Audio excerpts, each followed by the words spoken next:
안녕하십니까. 안세교원 대표 박인종 행사입니다. 오늘 126강부터는 기본으로 들어와서 나의 소득과 소득세법의 속전속결 이해 1과정 이렇게 제목을 잡았는데요. 그동안 제가 125강까지 하면서 좀 어느 정도 그 세법을 알고 소득을 알고 재산을 아는 그 상당히 그 중요한 고민을 하는 사람들 중심으로 토탈 텍스적 개념으로 전략적 쟁점 개념으로 쭉 설명을 했어요. 했더니 자 뭐 그거 좋은데 아무것도 모르는 우리 개인들은 어떻게 할까요? 그래서 이제 핵심 기본도 좀 강의 과정에 넣어주세요. 뭐 이런 말이 있어가지고 제가 이걸 오랫동안 그 소득세법이나 법인세, 부가세 같은 거를 강의할 게 아니라 짧은 시간이나마 이거를 빨리 알려줘가지고 이해할 수 있게 해드리고 하는 것도 좋겠다 이런 생각이 들었습니다. 그래서 올해 초부터는 2019년 초부터는 이 각 세법에 대해서 가장 기본을 한 2번 내지 3번에 걸쳐 나눠가지고 강의를 한번 해보겠습니다. 마침 우리 안세기본에서 나오는 안세지경전월 요 책에 이게 이제 1년치를 위한 세무 달력이나 뭐 이런 걸 만드는 건데 여기 핵심 세법이 이렇게 조세법 개요가 나와 있습니다.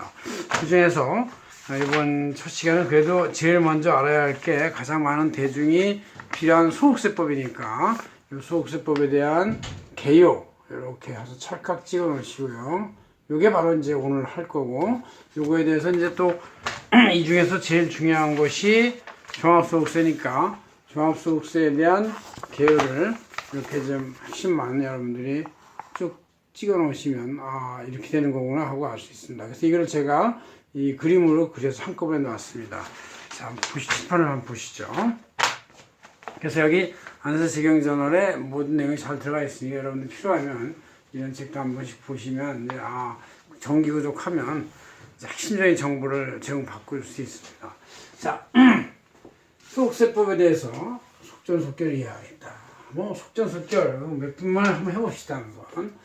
자, 먼저 개인 활동이라는 것은 뭐 모든 소득자들, 근로자들, 활동자들이죠. 그래서 뭐 은퇴하고 나서 조금씩 자문력을 하는 분들도 다 활동자들이고 또 그 전에 40대, 30대, 20대에 땀 흘리고 해서 직장에 취업을 해가지고 근로활동을 통해서 버는 근로소득도 중요한 활동이고 이 또 금융 투자를 통해서 이자나 배당 받는 것도 중요한 활동이죠. 이런 것들이 전부 다 모여가지고 소득세법 과세 개요가 되는데 단 이제 개인 활동에 대해서는 이게 24시간 동안 정부에서 파악할 수가 없으니까 과세 소득을 열거를 했어요. 그래서 이제 열거주의라고 그래요. 열거주의. 이거에 열거주의 반대가 이제 포괄주의인데 포괄주의. 이거는 이제 법인세법에서는 뭐 법인은 뻔하니까 법인이란 테두리 내에 모든 증가에 이게서 순자산 증가설 이런 걸 하고 여기는 이제 소득을 열거를 한 것만 과세한다 그런 얘기죠. 그러니까 열거되지 않은 건 과세가 안 되는데 어쩌다 습득물 소득 이런 것도 열거가 안 됐어요. 그래서 과세가 안 될 수도 있는데 지금은 이제 범죄 소득도 기타 수로 열거가 되기 때문에 과세가 됩니다. 과거 한 5, 6년 전에는 범죄 소득은 그냥 그 법원에서 몰수금, 추징금, 벌금으로 때릴 뿐이지 소득세 과세를 안 했는데 지금 보면 과세할 수도 있게 되어 있습니다. 자, 개인 거주자를 개인은 이제 두 가지로 나눌 수 있어요. 거주자, 비거주자 이렇게 나누는데 거주자는 국내 내국인들 다 거주자고 외국인이라 할지라도 국내 6개월 이상의 주소 고소를 주고 활동하는 그런 노랑머리지만 여기서 뭐 이 나라를 좋아하거나 여기서 활동하거나 여기서 강의를 하거나 여기서 뭐 컨설팅 하는 사람 전부 다 거주자라고 할 수 있어가지고 이 사람들의 전 세계 소득 과세 이제 국내 소득하고 해외 소득도 여기서 합산해야 돼. 근데 이제 외국인들은 해외 소득을 내가 여기다 얼마 안 된다 이렇게도 하기도 하고 또 나는 비거주자다. 그래서 이제 국내 원천 소득만 과세하겠다 이렇게 주장하기도 하는데 어쨌든 원칙은 그렇다는 얘기죠. 원칙은 그런다 이렇게 전 세계 소득 과세한다 이런 얘기죠. 해수까지. 자, 그 중에서 합산과세되는 소득을 종합소득이라고 하는데 이걸 갖다 종합소득신고서에 포함시킨 것이다. 그래서 우리가 종합소득에는 이제 6가지의 대소득이 열거되어 있어요. 사업소득, 근로소득, 기타소득. 이것은 능동적으로 활동을 해서 땀을 흘려야 나오는 소득이고, 나머지 이자소득, 배당소득, 연금소득, 뭐 이런 거는 이제 수동적 소득으로서 그냥 예치해 놓으면 나올 수 있는 소득이다. 이건 또 나중에 이제 자기 월급에서 연금을 이제 냈으니까 나오는 소득이죠. 이렇게 이제 6가지 소득이 구분이 되어 있고, 이 종합소득 신고에서 또 별도로 같은 성격인데 분류가 되는 소득이 있어요. 나중에 알아보기로 하고, 또 이제 종합소득이 아닌 별도로 분류가 되는 소득이 퇴직소득하고 양도소득이다. 이거는 이제 왜 그러냐면 이런 종합소득은 연 단위로 계속 발생하고 월급은 또 월 단위로 또 발생해서 연 단위로 거의 비슷한 금액이 쭉 나이에 따라서 올라가는데, 이거는 퇴직소득은 이제 뭐 5년, 10년, 50년 근무, 뭐 퇴직해서 한꺼번에 발생하는 소득이기 때문에 이게 뭔가 이 연 단위로 애니얼라이즈 시켜서 연으로 환산 분산해 가지고 할 필요가 있는 소득이라서 이게 따로 이렇게 별도로 분류하는 거예요. 여기다 합산해 버리면 레귤러하게 쭉 가는 거예요. 갑자기 불중하게 이렇게 합산해 버리니까 높은 소득세율만 붙어가지고 정말 치명적이 되니까 별도로 분류를 해주는 거예요. 양도소득도 뭐 자고 나면 올라오는 집도 있지만 대부분의 경우는 10년 뭐 보유, 5년 보유 그럴 때 좀 차이가 생기는 것이고, 과거에 부동산 값이 호술했을 때는 많이 폭등을 했지만 지금 완전 경쟁 시대고 인구도 격감하는 시대이기 때문에 그렇게 부동산이 폭등하지 않을 수도 있다는 전제도 있고, 요새는 또 이제 거래 격감이 돼서 또 끊겼고 대출 제한에 대해서 많이 떨어지고 있기도 한다고 그러는데 얼마나인지 모르겠어요. 좀 떨어져야 이 젊은 사람들이 발을 뻗고 집을 사고 살 수 있지, 이와 같이 너무나 높은 값은 이 비성적이라고도 볼 수 있어서 젊은 세대의 미래를 기득권 세대가 다 뺏어가는 것과 같은 아주 좋지 않은 그런 느낌이 있는 소득이다, 그런 생각이 들어요. 그러나 뭐 현실이 그렇다니까 이 차이가 생길 수가 있는 것은 별도로 분류해서 한다, 그런 얘기죠. 이런 과세치를 갖고 있다, 그런 얘기예요. 자, 그 중에서 종합합산세 소득인 사업소득이라는 것은 뭐냐? 여기에는 이제 부동산 임대소득도 있고 설립소득도 포함이 돼요. 임대소득도 약간 수동적 소득이지만 이것도 뭐 열심히 뭐 수금하러 댕기고 임대하러 댕기고 놓고 뭐 좋은 부동산을 또 고르고 또 그거를 잘 청소도 하고 그래야 생기는 것이지, 내버려두고 방치하면 그냥 안 내죠. 이렇게 사업소득. 또 열심히 직장에 근무하는 근로소득, 이것은 뭐 그야말로 전형적인 2천만 근로자들의 근로소득이죠. 월급, 연봉, 상여금. 이것이 이제 최저임금 인상이 되면서 또 위에도 막 영향을 받아가지고 꽤 올랐을 거예요. 그래서 근로소득으로 인한 세금의 세수가 되게 많아졌습니다. 이게 뭐 투명한 장치이기 때문에, 그래서 요새 자동 세수가 올라가는 게 근로소득에서도 꽤 많이 올라가고, 사업소득에서도 전자수행자에서 신용카드 거래 뭐 이런 걸로 인해서 이미 온라인화돼 있고 SNS화돼 있으니까 이게 뭐 매출하고 이 모든 소득이 잡힐 수밖에 없어요. 그러다 보니까 정부가 열심히 노력하지 않아도 자동 세수가 1년에 20-30%씩 올라간다는 그런 현상이 벌어지고 있는 것이죠. 자, 이 전자정부라는 것이 이렇게 무서운 겁니다.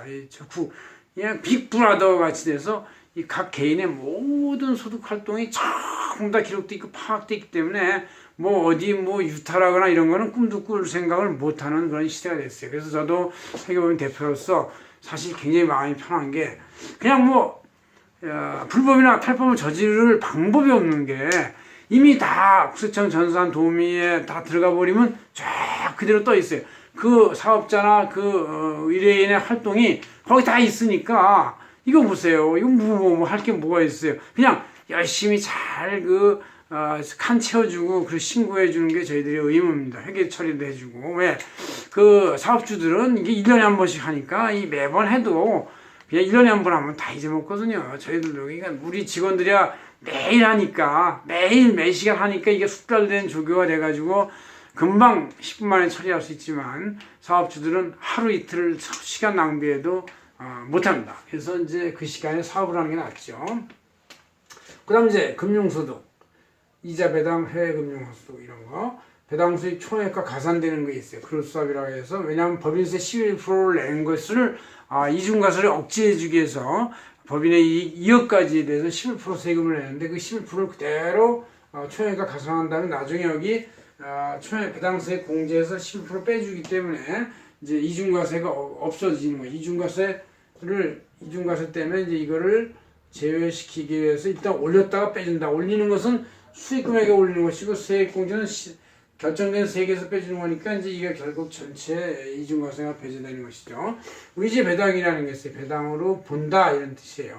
유상증자 할 때 그 이익영금, 유상증자, 감자할 때 자본감사 때 이런 것들이고, 그 연금 소득이 있죠. 연금도 이제 나중에 65세 이후로 타게 되는데 국민연금, 공무원연금, 교사연금 등 여러 가지가 있지 않습니까? 기타 소득도 일시재산 양도소득 포함해서 이런 6가지의 소득이 종합합산이 되는 것이다. 그런 얘기죠. 이 비슷하게 생겨먹은 소득이라 할지라도 별도로 분리과세되는 소득은 금융소득 중에서 개인별 연 2천만 원 한도까지, 이건 이제 1천만 원 내린다는 얘기도 있는데 너무 강화되면 또 사람들이 또 이것저것 편법을 쓰니까 과세를 너무 세게 가는 것은 도망을 댕기는 잠수를 타는 문제가 생기기 때문에 어느 정도 융통성이는 봐주고, 왜? 이거 2천만 원까지도 이미 다 15.4%를 내고 있기 때문에 내고 있는 거예요. 꽤 기본은 내고 있는 거기 때문에 이것까지 합산시킨다는 것은 빈대잡다 초과상관 다 태워버리는, 요새는 뭐 초과상관이 없죠. 다 아파트니까 아파트야 뭐 한 층만 타고 말지만 그래도 어쨌든 빈대잡으려다가 큰 걸 잃어버릴 수가 있기 때문에 봐주는 것이다 하는 얘기죠. 이런 근로자 소득 일당에서 15만 원 빼기 때문에 이미 뭐 여기서 끝났다. 판이 끝난 거야. 하루에 일당 뭐 세게 받는 사람도 있지만 15만 원 내지 20만 원 내에서 뭐 세율 들면 안 돼요. 비실명 금융소득 원천세율을 아예 세게 때려버리고, 분류과세 기타 소득은 80% 내지 70%의 공제 후에 300만 원까지의 분류과세 되는 소득은 이것까지 여기다 올려가지고 귀찮게 연필값이 더 들겠다. 연필값이 아니지. 무슨 컴퓨터 두들기는데 시간 더 들겠다 해서 이제 그건 안 된다. 안 하자. 그런 얘기고. 연 1,000만 원까지 굉장히 그 연금이 작은 사람이 또 있어요. 얼마나 이것도 분리과세 하자. 그런 얘기죠. 이렇게 종합합산해서 별도 분류과세 되는 게 있고, 분리라고 그래요, 이거는. 그럼 다르게 분류하는 게 퇴직소득, 양도소득이다. 이거는 이제 장기간 누적소득이기 때문에 별도로 분류한다. 이런 얘기죠. 아까 말한 대로 평소에 소득이 이렇게 오는데 여기다 갑자기 올려버리면 높은 세율, 높은 42%만 붙어버리니까 받으나 마나죠. 이게 안 되는 것이다. 비거주 외국인들은 이제 국내원천소득만 과세하는데, 이것은 이제 종합소득 분류과세가 우리 국내인하고 똑같이 적용돼요. 단지 이제 뭐 가족공제 같은 것들이 적용 덜 될 뿐이지 거의 다 적용이 되는 그런 걸로, 그러니까 내외국인한테 차이가 없는 형평과세를 한국은 실현하고 있다. 그런 얘기죠. 굉장히 좋은 나라예요. 자, 외국인도 다 적용받을 수 있어요.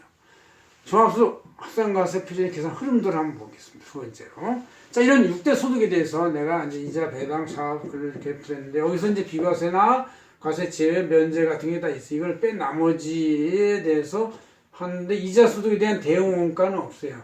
내가 어느 곳에서 차입해가지고 이거 이자가 나갔는데 이걸 안 빼주지 안 돼. 그런 거 없습니다. 이자 소득에서는 원가 없이 그냥 무조건 전체가 이자 소득이고, 배당 수입에서도 원가가 없어요. 배당액 곱하기 11%를 그로스압 총액과 가산하고 있어. 배당 소득 총액이 가산돼서 부터 계산이 돼요. 사업 수입은 실제 원가를 공제한 다음에 사업 소득이라고 그래요. 그러니까 여기서 이제 수입이라고 그러는 것은 이제 다 매출액을 말하는 것이고, 여기서 소득이라는 것은 원가를 다 공제한 건데 원가 공제 안 되는 게 이자하고 배당이라는 얘기고, 그 연금에서도 연금소득 공제가 900만 원까지 있습니다. 연금소득이라고 그러죠. 나중에 기타 수입에서는 법정 필요공비가 80% 70% 정도 열거되어 있는 게 있고, 기타 소득이라고 그러고, 나중엔 근로 월급 연봉 총액을 수입이라고 그러는 것이죠. 연봉 총액을 수입해서 근로원가를 빼면 근로소득이라고 하는데, 근로원가에는 이제 근로소득공제, 각종 가족공제, 기타 지출비 공제에서 법정보험료, 주택마련공제, 신용카드 사용공제, 뭔가 공제가 다 많이 있어요. 교육비 공제, 이렇게 기부금 공제 등 이런 게 다 있어가지고 빼면 나중에 이제 다음 이 과정에서 할 겁니다.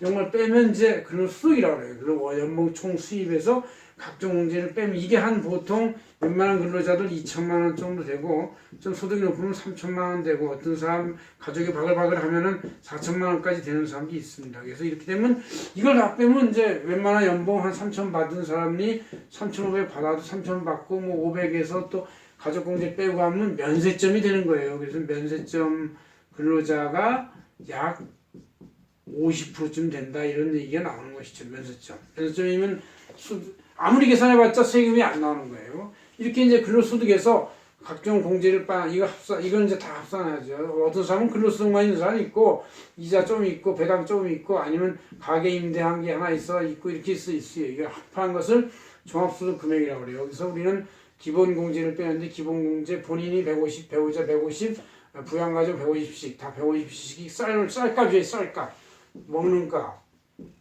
그걸 1년에 150만 원씩 먹겠죠. 그죠? 이것도 안 먹고 살면 말라가지고 비틀비틀해서 아무 활동도 할 수가 없습니다. 추가 공제. 경로자가 계시면 100만 원, 장애자 200만 원, 여성 세대주 150만 원, 한부모 가족은 100만 원 공제, 기타 연금 공제, 공적연금, 보험연금 공제 있으면 이것을 다 빼고 나면 이제 그때 가서 우리는 과세소득, 과세표준이라고 그래요. 과세되는 소득, 과세 표준. 여기다가 이제 세율 다당에서 6%부터 45% 곱해가지고 산출세액이 나오고, 산출세액이 나온 곳에서 이제 우리가 세액공제를 빼는데, 세액공제는 배당수익공제. 아까 이중과세에 그로스업 시켰으니까 다시 이거를 빼줍니다. 여기서는 총액으로 올라가고 세율로 하니까 이게 더 커요. 그래서 거의 다 세액공제가 빠진다는 얘기죠. 기장을 했으면 제대로 사업소득에 대해서 실제 복식부 기장을 했고 회계 처리해서 재무제표를 만들었으면 기장세액공제 20% 빼주고 근로소득공제에서 55%인데 50만 원 한도 있고 기타 여러 가지 세액공제가 많이 있어요.